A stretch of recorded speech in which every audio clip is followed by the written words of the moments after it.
I believe that everything that we do should be built on trust and honesty. We can only do something as a team. It's never a one-woman show. You promoted that people have to use it because it's actually on the market. Why we don't use it?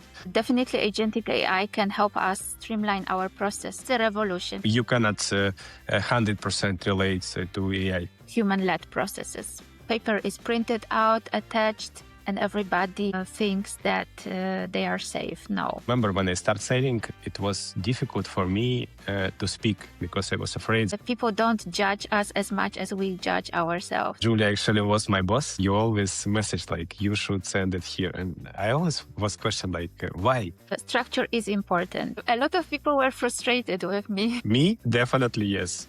QHSE, it's some controllers. We are always busy, you know. Be busy is very easy. Hello everyone, my name is Vladimir. I'm a former CFR and incident investigator.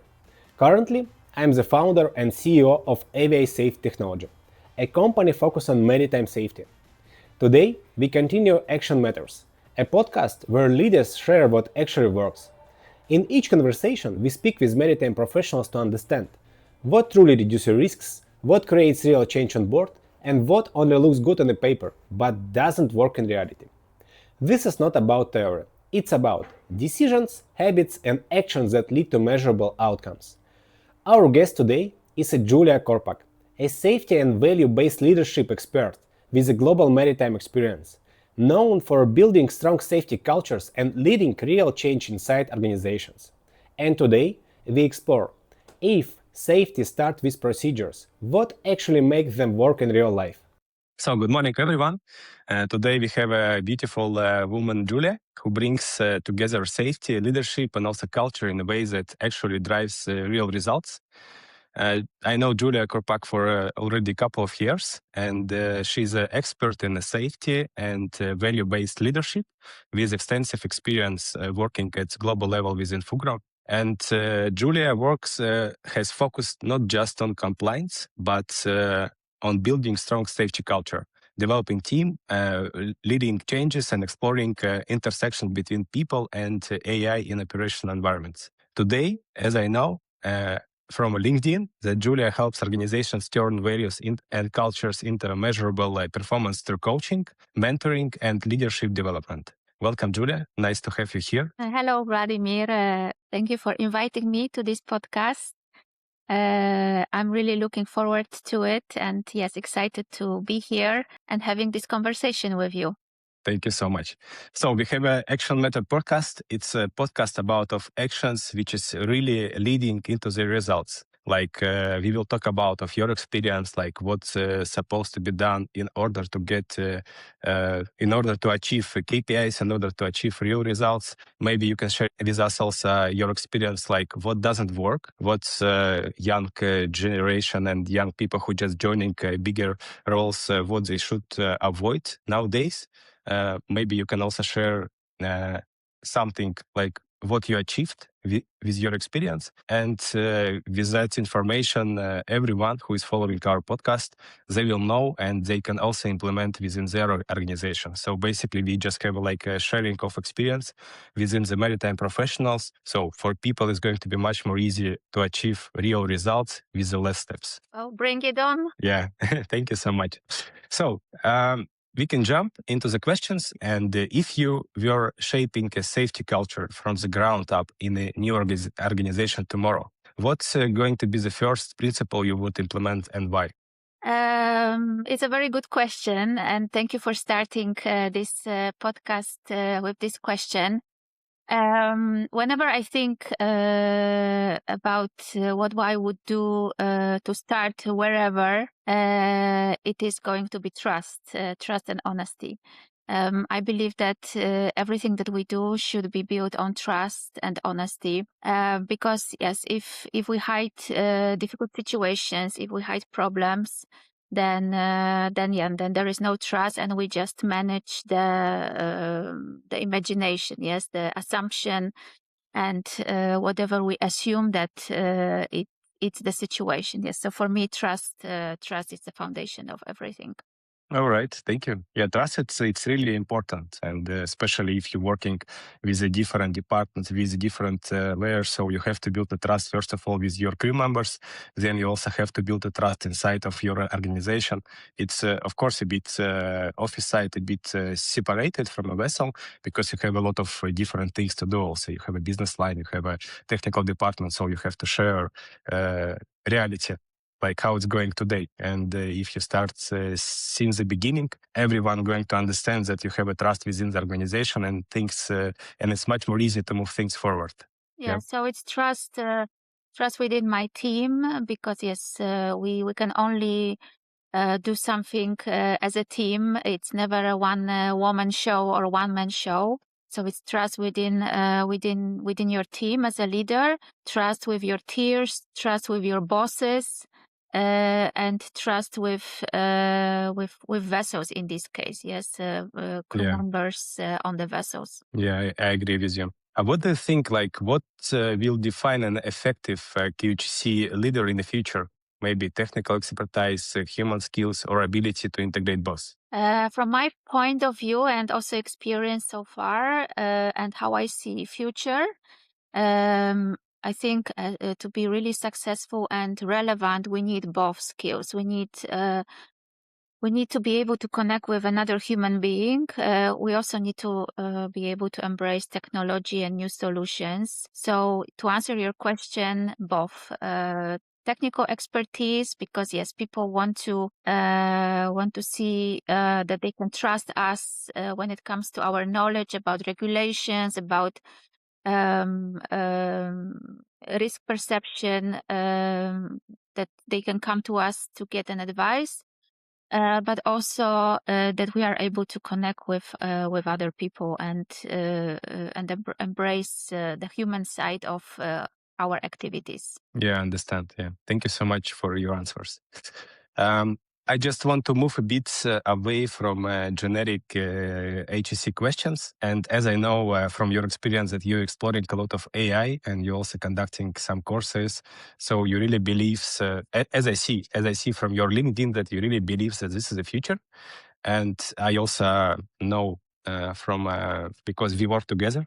Nobody still know, but we worked together for a couple of years. Yes. And Julia actually was my boss. And I know that you always push forward some technologies, and you promoted that people have to use it because it's actually on the market. Why we don't use it? If we have let's say in our pocket one technology, why we shouldn't become a better? And because nowadays everyone who have access to ChatGPT, it's already like next level. You already know a bit more than everyone who doesn't use it. And you are currently exploring Agentic AI, yeah? And how you see autonomous and intelligent systems supporting safety leadership in the future? Yeah, so that's true that I'm exploring Agentic AI. I even signed up for a course. It's actually very demanding. I have to learn even programming in Python. But it also helps me understand the foundations of Agentic AI, and I hope it will help me having meaningful conversations in the future when we design this next level safety processes. So I believe that Agentic AI. First, I believe that AI is not a replacement of leadership. It's a good for everyone, because a lot of people actually are afraid. Yes. No, I don't believe it is going to replace the leaders. And I also think it can't replace the leaders. And definitely Agentic AI can help us streamline our processes and relieve us from the processes that are repetitive, that take a lot of time, that take a lot of our energy, and give us opportunity and more time to really focus on the human connection. So that is how I see Agentic AI, that I will be able to delegate certain tasks to agents and get some information quicker, get an overview much quicker, and then the time that I have left is going to be spent on more strategic activities and also being with people. Yeah, actually, I've seen one tool on the market which you can connect into your communication. So basically to your emails, and you can also connect to your phone. And this tool is learning like how you're making the decisions. So in the case that you're going for vacation, or if you're going, if you just changing the job, so the tool can still follow your way of thinking, like how you decide in different situations, and can help to your colleagues with whom you worked before. It's nice and dangerous. Yes, I agree with you. It's a revolution. Yes, I Yeah. go to a lot of AI events. I also learn about cybersecurity, for example, and all the dark sides of AI. So yes, it can be dangerous, but also if we are aware of what can be danger, why it can be dangerous, then we can design it in such a way that it's not going to harm us but help us. So if I can summarize, it depends. Yes, the more we know about it, the more we know all the angles, then I think we can better adapt this technology. Yeah, exactly. Whether do you actually believe that AI can meaningfully reduce administrative workload in QHSE, and where should humans always remain as the center? So for me, number one is administration and all these reports that we have to write, incident reports, audit reports, monthly reports, quarterly reports, management reviews, and so on and so on. This I see as a big advantage to have AI implemented. Even from my recent experience, AI really helped me with managing my own workload.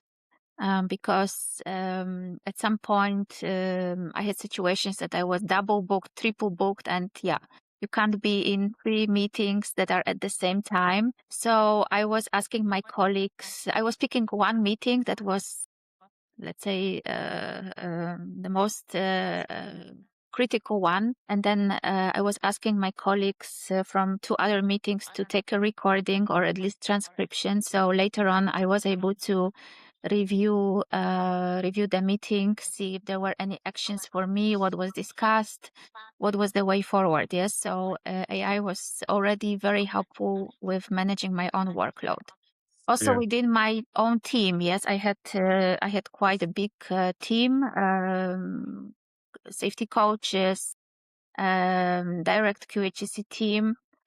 So really, we had a lot of meetings, contact points, and AI was really helping me with, managing it in a way that I was aware of what was going on. So definitely managing our day-to-day administration, I think it's a big advantage to have AI as a supporting tool. Where I believe AI has to stay away is what I already mentioned: human interactions. So AI can help with writing an incident report, but AI cannot be in the interview after the incident, where we speak with the witnesses and we can observe their emotions, whether there is any worry, concern in them.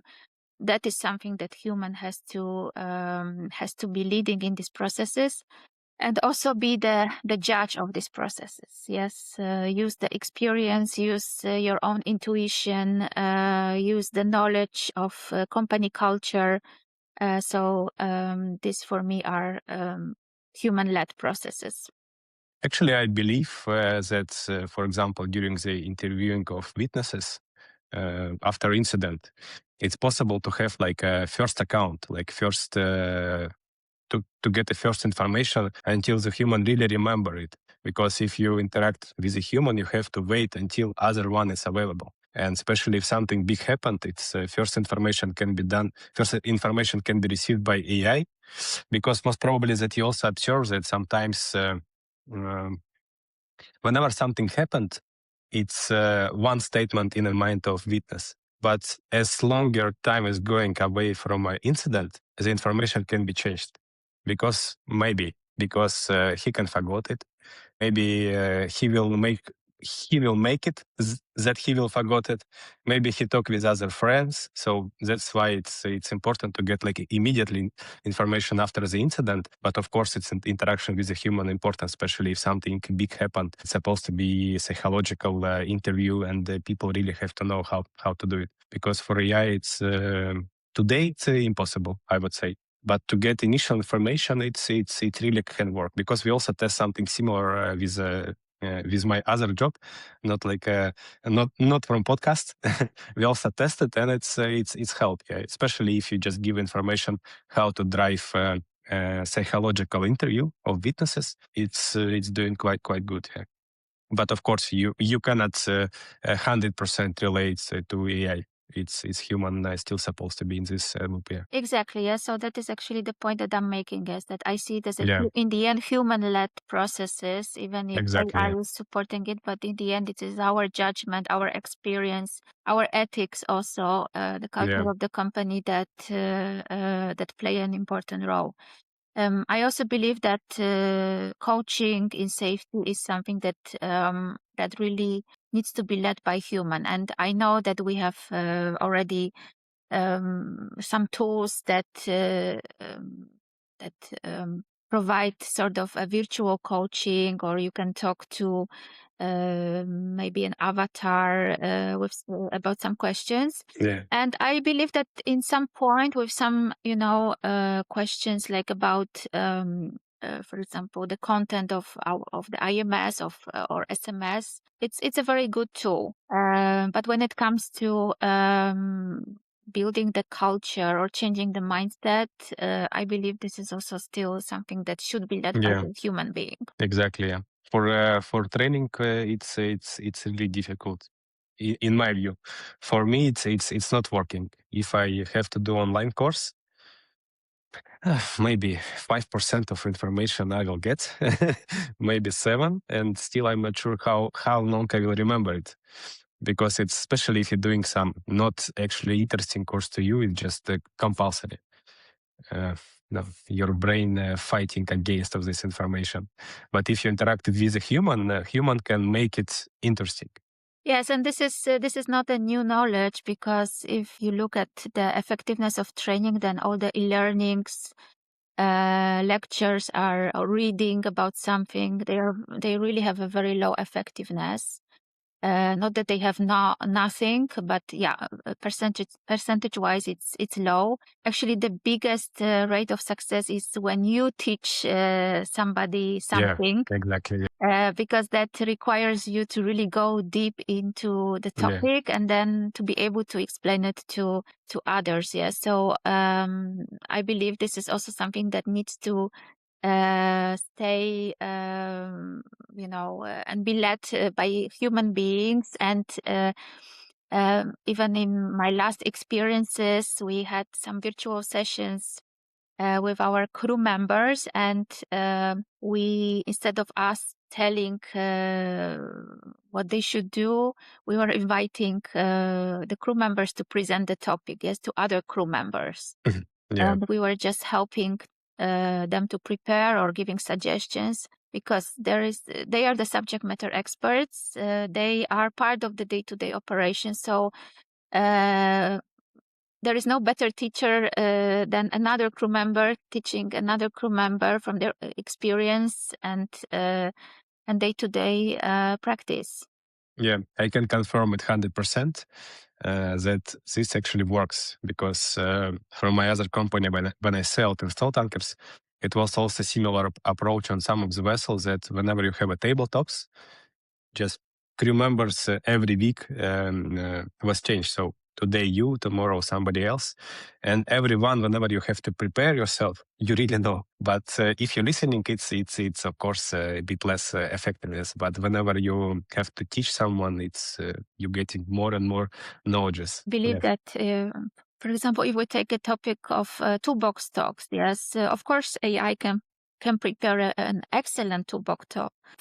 Somebody can take it and read it, and then everybody ticks the box, and the life continues. So in my view, it is much better when somebody shares something personal from their experience. It doesn't have to be perfect.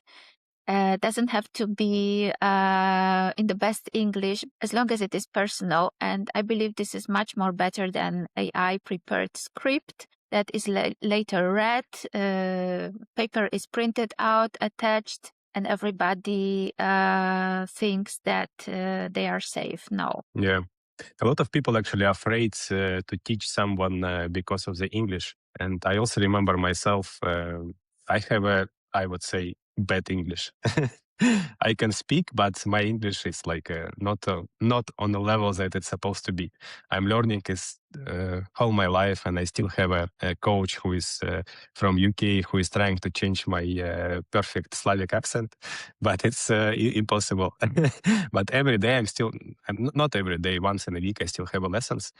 But I remember when I started sailing, it was difficult for me to speak because I was afraid that I say something wrong, and But whenever you start speaking a bit, it's already possible. Oh, I have a question then for you now, because maybe there will be crew members in this position, in the same position, listening to this podcast. What would be your advice to them if they feel this way, based on your experience? Just need to speak. If you start speaking, then you're learning. And of course, everyone understands if you have some gaps in your English, who is around of you, especially if it's British crew, it's their mother language. So for them, it's easier to speak English. But if you're from other countries where you have Indonesian or Polish or Russian or Ukrainian, so it's definitely, it's not your language. And whenever you start speaking, then it's becoming much more easy for you. First try, then one more. And especially if you also mention to people who is near you that if you hear that I say something incorrect, can you correct me? And if they correct you every time, it will be memorized. I fully agree. And also my experience is that this hesitation sits in our heads. And I also have some people in my network that try to learn Polish. I'm from Poland originally, and I've never judged them because they didn't use a right word or the grammar was not good enough. I was always sort of admiring them for trying, because it's a difficult language, and as long as I can understand them, then it's okay. Yes. So I think the takeaway here is that people don't judge us as much as we judge ourselves. Yeah, exactly. Thank you so much. Thank you. What do you think? It's how should safety leaders actually prepare themselves today to remain relevant in an AI-driven operational environment? Very good question. And there's also the question that I keep asking myself. I think we need to be curious about new things, curious about new ways of addressing our processes. Definitely, resistance is not something that I believe in. And we need to be open to change and be positive about the change and look at the opportunities that the change can bring. And not, I don't believe that AI is going to take our jobs. Maybe AI will ask from us to change our ways of working, learning new things. Definitely, AI is asking us to learn new things. Maybe we will need to embrace also topics like cybersecurity, for example. But definitely, if we are open to these new things, learning these things, curious about these things, then there will be always work for us, because AI is not going to replace human-to-human interaction, and I believe this is the core of the HSSE profession. And many actually HSE professionals feel overwhelmed by documentation. And in your view, how can organizations shift from paper-driven compliance to people-centric safety engagement? Another very good question, and this is something that I've also experienced, and it's not easy, and it's also not a one day decision, and tomorrow there is a new reality. So I can share how I started changing this for myself. So I think what is very important is to start mapping. What do you do? What kind of processes you have? What kind of reports you need to write? How do we communicate in the team? For example, in my team, I was very much focused on having things centralized in our team's environment. So I said to my team, please do not send me emails.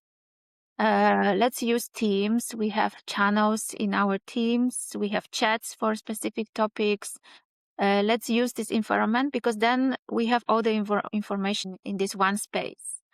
And that after a few years really was very helpful because like in any organization, people come and go. So when we had a new team member, it was very easy for me to say, hey, here is everything about vetting. Here we have everything about environmental management system.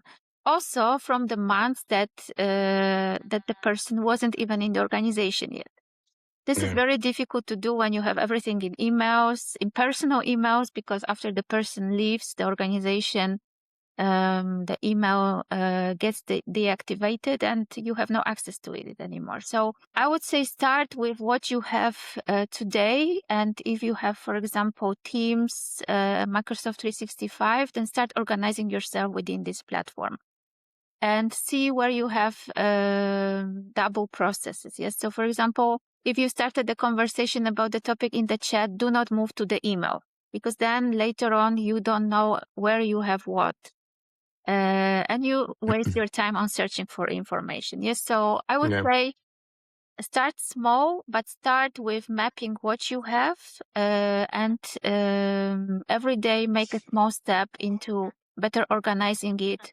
That you know that, okay, here you have information on this topic, here you have information on another topic, and then build on that. Because also, if we want to be really successful with AI implementation, AI is not a magician that will correct information that we have wrong. Basically, if AI gets incorrect input, there will be also incorrect output.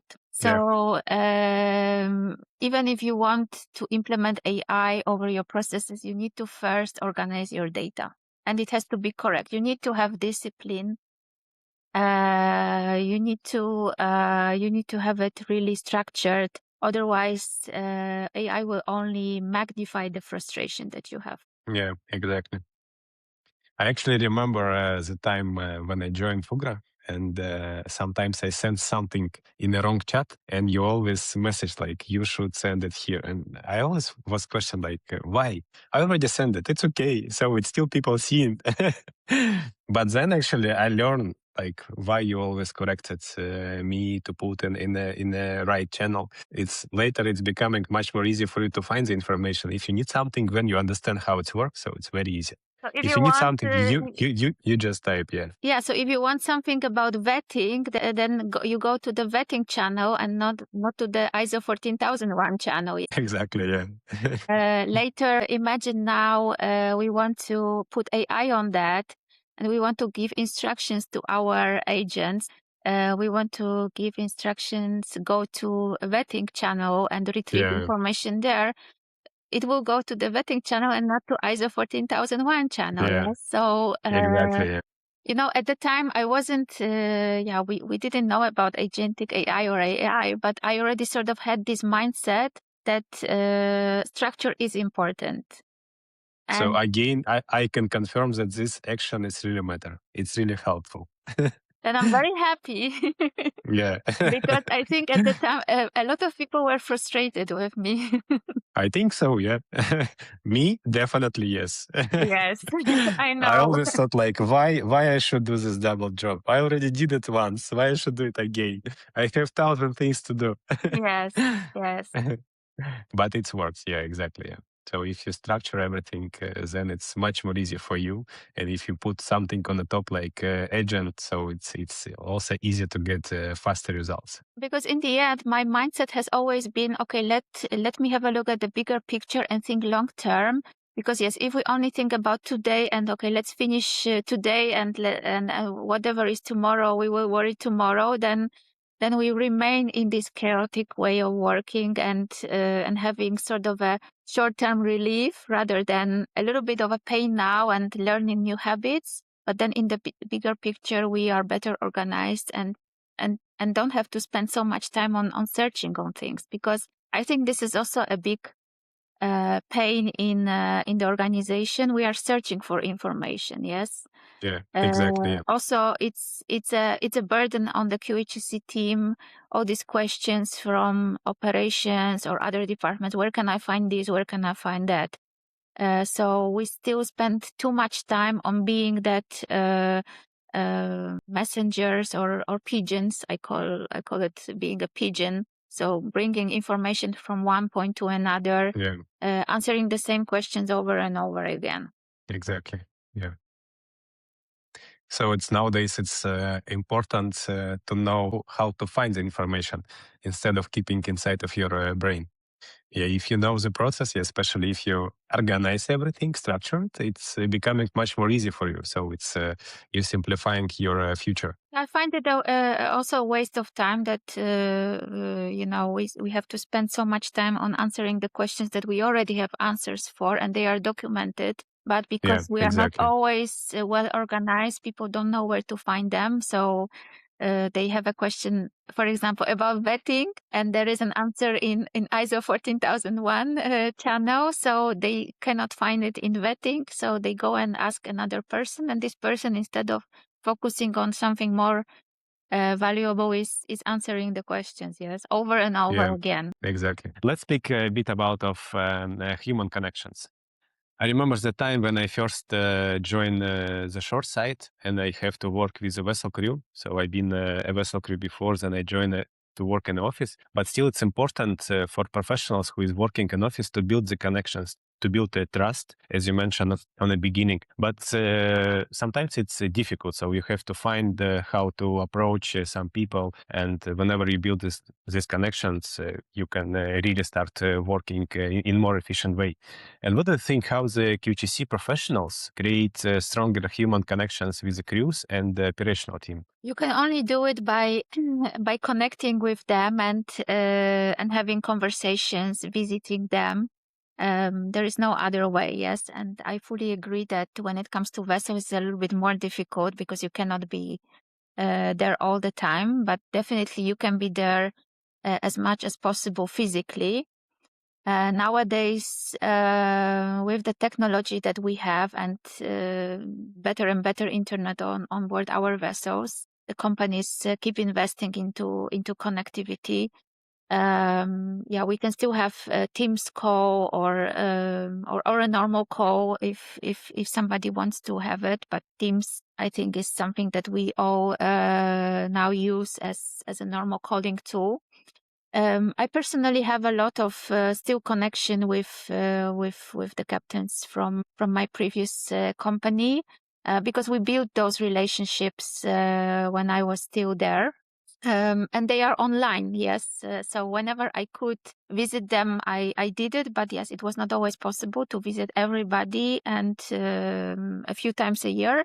But we built those relationships through other channels. So yes, I believe in the face-to-face meetings. You can feel another human being. But if you have no choice, then better use the technology. Yes, and you can still build that trust, and it's still much better than just sending emails. Yes, emails for me I've never liked emails. Emails are very dry, impersonal. Emails for me are more to maybe announce something or send a message fleet-wide, but it's never a tool to build a connection with another human being. Yeah. So I think every HSC person needs to basically design their work week that they have time for it. I mean, we are always busy, you know. Be busy is very easy. You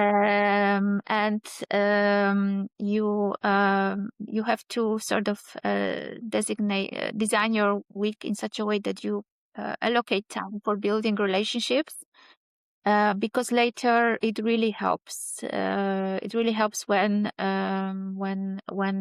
difficult situations happen, when we need to collaborate on something, when we need to make decisions. Then it's much easier. So that's why I think that to be a relevant HSC is not only about technology, it's not only about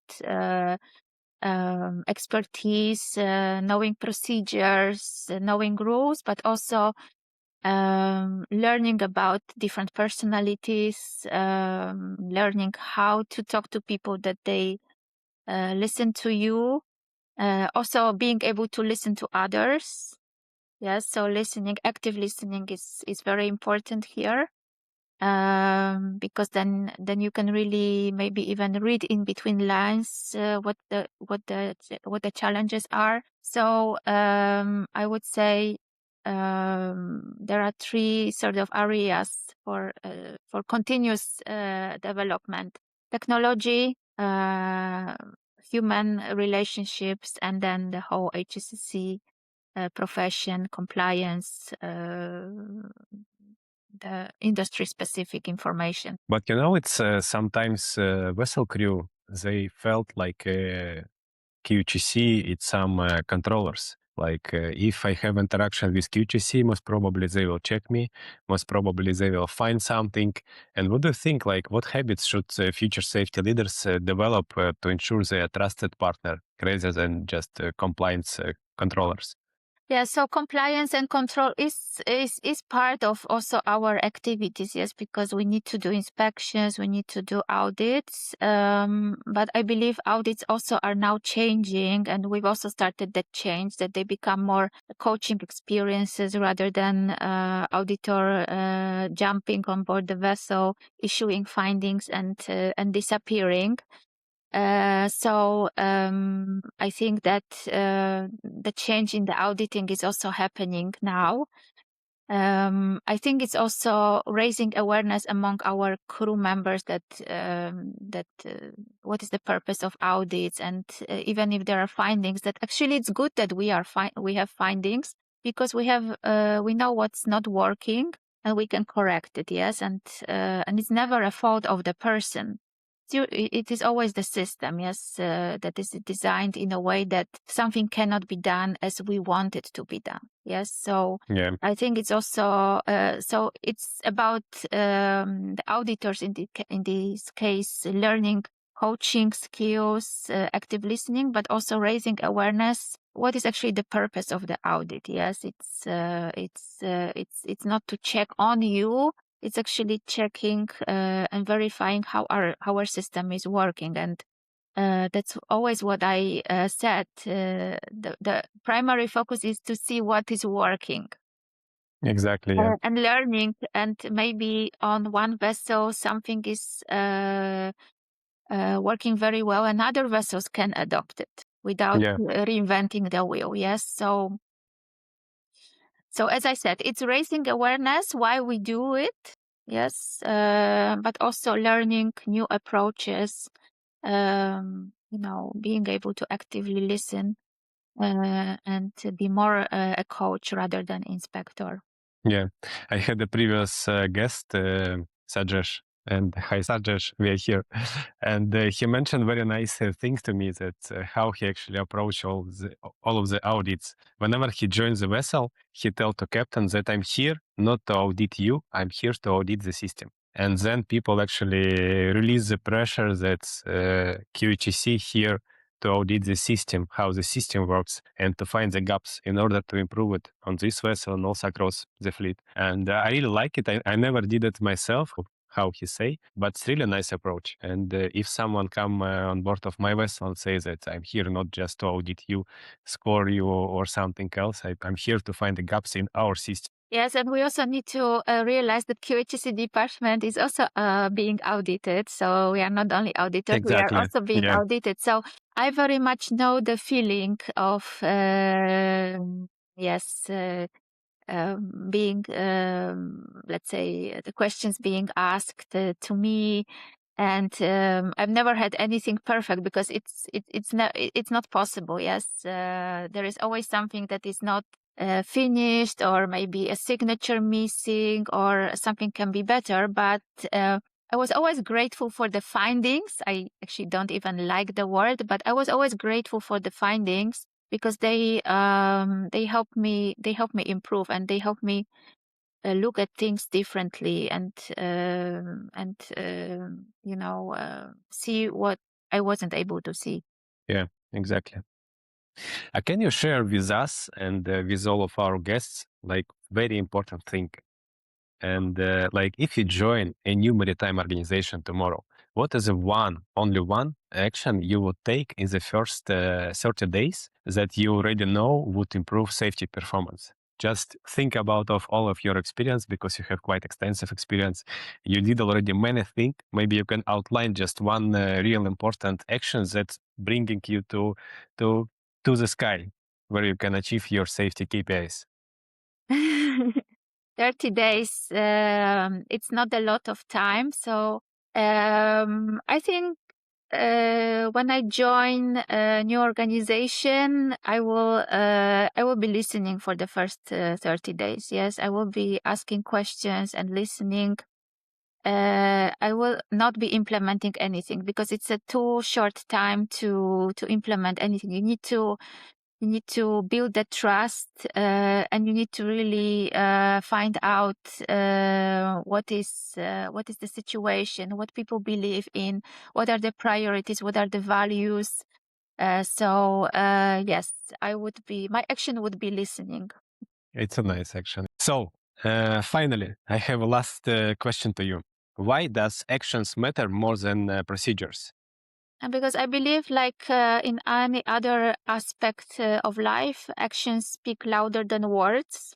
So we can have wonderful procedures, perfect procedures, perfect IMS. But if our actions are different, they can be different for various reasons, then yeah, we have two lives in parallel. Yes. So to me, actions always show how things truly are, and how work is done, and how we really think, what our mindset is and values are. And the ideal situation is where the procedures also match those actions. And that's what I believe.